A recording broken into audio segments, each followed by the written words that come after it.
am going to try and make a case for the inherent goodness of acquisitive desire by putting mimetic theory in touch with the childhood development theory of Dr. Maria Montessori.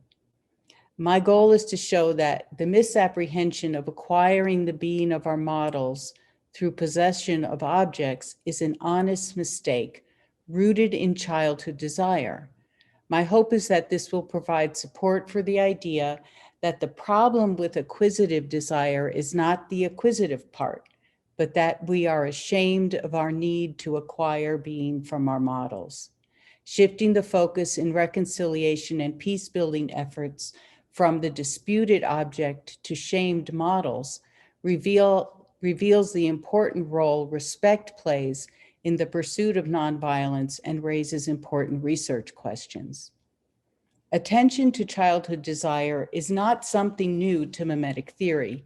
It has been rippling through the research from the beginning, or should I say, from the ending of Girard's first book, Deceit, Desire, and the Novel, in which he chose to conclude with a scene of tender remembrance, love, and hope for resurrection among young boys, the scene itself taken from the end of the Brothers Karamazov. Perhaps this imitation of Dostoevsky's evocation of childhood is inviting us to imagine the possibility of a more peaceful future if we allow ourselves to be led by children. A conclusion too far? I think not. In a 1993 interview with Rebecca Adams, Girard pointed us toward the operation of desire in childhood.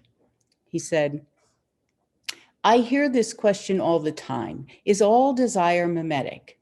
Not in the bad conflictual sense, he said. Nothing is more mimetic than the desire of a child, and yet it is good. Jesus himself says it is good. End of the quote.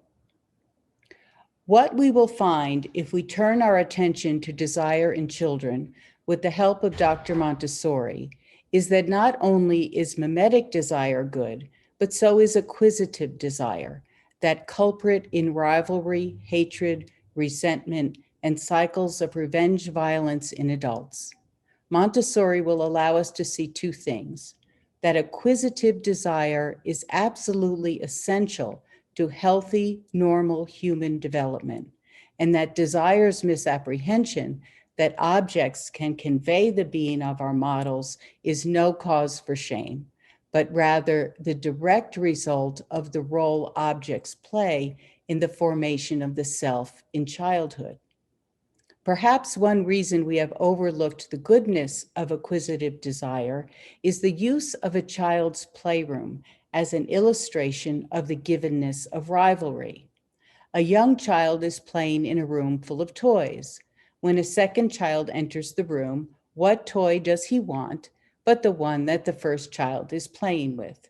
Tears and tantrums predictably ensue. Though this scene is often used to illustrate the workings of adult rivalry, I think it is a mistake to take for granted an identity between childhood and adult desire. This identity is something that Girard himself has denied, albeit too meekly. For us to dig into the differences, we first need to put aside some common misinterpretations of childhood behavior.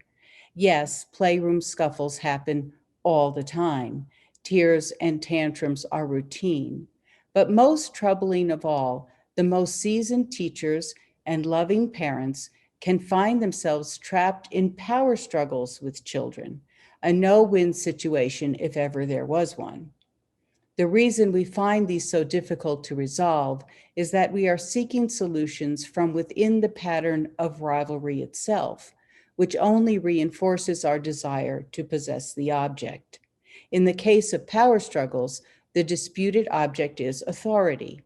The more the adult asserts her authority to decide what happens when, the more the child perceives that being the decider is the most desirable trait of all.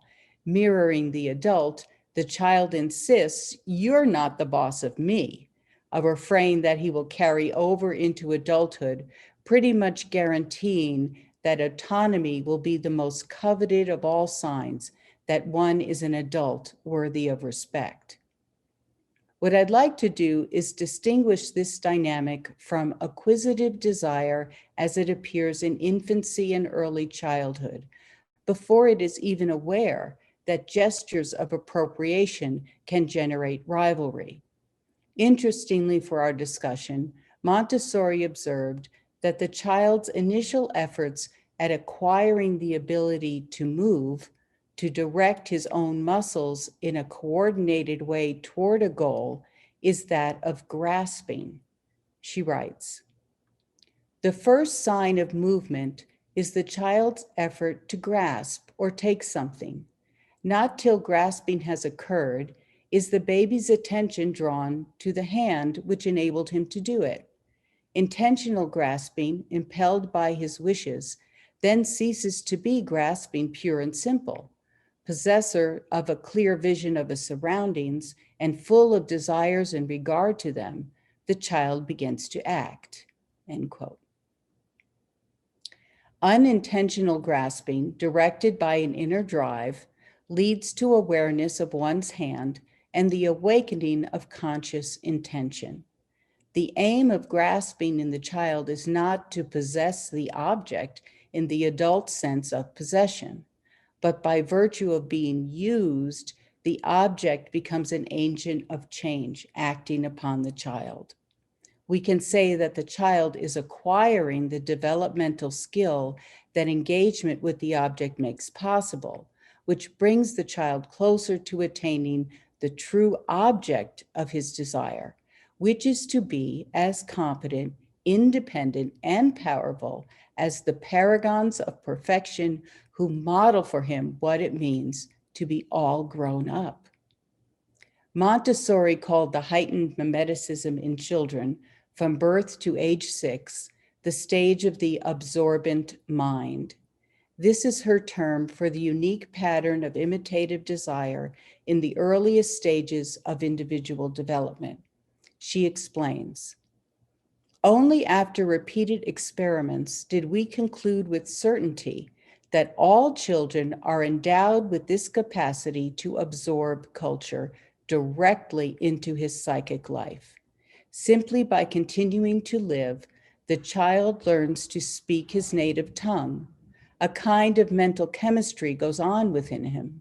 Impressions do not merely enter his mind, they form it. They incarnate themselves in him." End quote. Montessori observed that the unencumbered exercise of the absorbent mind is necessary for normal development. Absent this freedom, children become frustrated, rebellious, and begin to suffer a loss of faith in their own abilities. The most common impediment to the free exercise of desire is, you guessed it, well-meaning adults. In Montessori's day, as too often in ours, parents and teachers constantly direct a child's activity. Especially in early childhood, we find it hard to refrain from dictating what a 2-year-old can touch, where he can toddle, or how long he can linger over a found treasure like a leaf or a smooth pebble. Yet interruptions of these seemingly trivial moments, if relentlessly deployed, interfere with the child's development. When children are free to follow the dictates of their absorbent minds, objects disappear in a completely different way than they do for adults caught in rivalry. In childhood, objects disappear when they lose their draw after they have been incorporated into the child's self. Once used purposefully, objects are available to be shared with and used by others. However, if that engagement is not allowed to complete its full course, the natural fluidity of child desire becomes fixed and rigid. Children will desire to possess an object simply to prove his right to have it.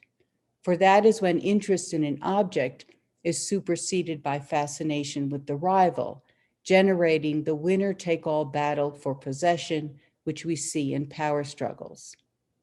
Now, mimetic theory knows that it is not acquisition of the object that acquisitive desire is about, but acquisition of the being of the other. In adults, focus on the objects is a displacement. Girard says that the object disappears from view in rivalry. What he means is that the object is present but disfigured, no longer itself, or able to be engaged with on its own objective terms. It has become the bearer of the being of the other, which unfortunately it can no longer deliver, not as it did in our childhood experiences, in which we actually did acquire the being of our models by purposeful manipulation of objects mediated for us by the time, place, and family of our birth. Now, unfortunately, children also absorb shame at their lack of independence and originality from adult models. Unlike children, adults are ashamed to be imitators. Girard describes it this way: the mimetic quality of childhood desire is universally recognized.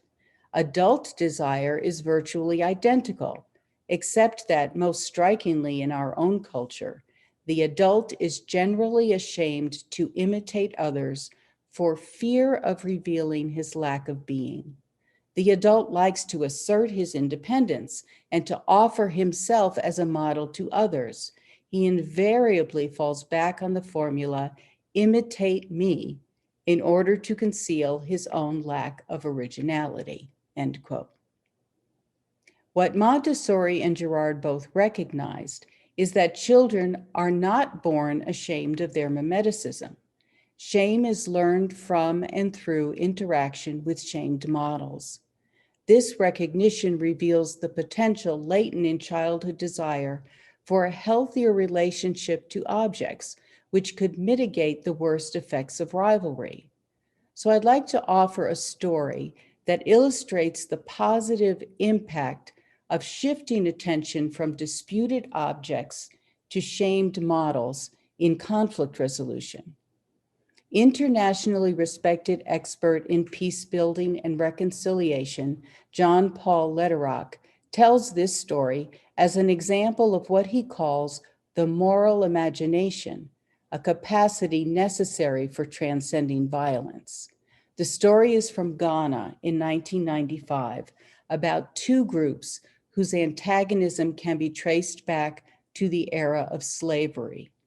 One group has a powerful tradition of chieftaincy, which positioned it well to negotiate with European slave traders, so they became the most powerful and dominant group in the north of the country. The other group are principally agricultural and are looked down upon for lacking strong chiefly structures. The rivalry between these two groups is centuries old and played out over control of land and resources. In 1995, a dispute over land in a small town in the north suddenly exploded, and retaliatory killing sprees spread rapidly, threatening to erupt into civil war. A small team of African mediators tried to create space for dialogue between the two groups, but the first meeting almost ended in disaster. The more powerful delegation arrived, headed by their chief in full regalia, and he wasted no time in denigrating and verbally attacking his rivals for their obvious inferiority, and arrogantly declared that there wasn't even anyone of equal status among them for him to dialogue with. Then a young man from the agricultural group with no formal position of authority asked to speak, causing the mediators to fear that things were about to escalate out of control. But here's what the young man said, addressing his enemy respectfully as father. "You are perfectly right, Father. We do not have a chief, and this has been our problem. The reason we react, the reason our people go on rampages and fights, resulting in all these killings. We do not have what you have.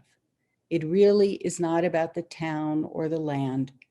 I beg you, listen to my words, Father. I am calling you Father because we do not wish to disrespect you. You are a great chief, but what is left to us? Do we have no other means but this violence to receive in return the one thing we seek, to be respected and to establish our own chief who could indeed speak with you than having a young boy do it on our behalf? End quote. To the mediator's relief, the chief visibly softened, and he responded in a changed tone. I had come to put your people in your place, he said, but now I feel only shame. Though I insulted your people, you still called me father. It is you who speaks with wisdom, and me who has not seen the truth. We who are chiefly have always looked down on you because you have no chief, but we have not understood the denigration you suffered. I beg you, my son, to forgive me. End quote. Suddenly, a centuries-long antagonism melted as the young man knelt before the chief in a sign of deep respect.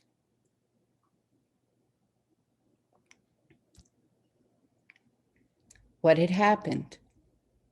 The young man spoke the truth, that the object at the center of the conflict was something other than the land or the town or economic or political advantage. The real object of desire for his people, one they had been too ashamed to admit, was to be as well respected, important, and as politically powerful as the ones who have been seeking to kill and destroy for generations. And it was their shame at their own inferiority which had prompted them to resort to violence. So allow me to draw some conclusions. Acquiring the being of another through possession of shared objects of desire is the way desire operates in childhood. It is natural and essential for human development. As such, acquisitive desire is good, and disappearing objects are not necessarily a sign of rivalry. For adults to continue to think we can acquire being through possession of mediated objects is a natural mistake. What are the implications of this insight for peace-building efforts? First, the incredible power of the absorbent mind to bring ourselves into being by absorbing the world around us gives evidence that we receive ourselves in relationship with others and the material world. When we do violence to others or our planet, we disrupt the network by which any of us are brought into and held in being. Writing in her book, The Force of Nonviolence, influential philosopher and gender theorist Judith Butler explains, quote, violence against the other is in this sense, violence against oneself. Second, by recognizing how childhood desire moves from acquisition to possession, we can see clearly that rivalries contain both resentment and admiration. Believing that possession of the object is the avenue to acquire the affirmation and respect we truly desire is an honest and forgivable mistake. And finally, we find a source of hope. Early childhood offered Montessori a glimpse of the operation of mediated desire, uncontaminated by rivalry, and it looked surprisingly peaceful. The children in her environments were calm, orderly, capable of extended periods of concentration, and eager to follow adult direction. The true moment of harmonization may be when I realize that my desire for the object can be coincident with yours without the conflict escalating out of control. As Martha Reinecke observes in Intimate Domain, the one who has learned to love one's siblings, those potential rivals who most closely resemble me, has learned that sameness is not a threat, that it need not lead one to fight over a space that cannot be shared. Girard describes the possibility of mimesis without rivalry this way. We will always be mimetic, but we don't have to do so in a satanic fashion. That is, we don't have to engage perpetually in mimetic rivalries. We don't have to accuse our neighbor. Instead, we can learn to love him. This raises two important research questions, one about children and the other for adults, which we hope to pursue at unRival. Is it true, as Montessori believed, that children raised in non-rivalrous environments will be less prone to rivalry as adults? The worldwide Montessori movement provides ample opportunities to take up this question in earnest. And as we have been talking with peace builders around the world, we have been learning of their successes, such as what happened in Ghana, but also the failures that haunt their ongoing efforts and the prophetic fears they have as they watch patterns of rivalry and violence repeating themselves. Does shifting our focus from disputed objects to shamed rivals help us analyze these successes, failures, and fears to discover more effective interventions?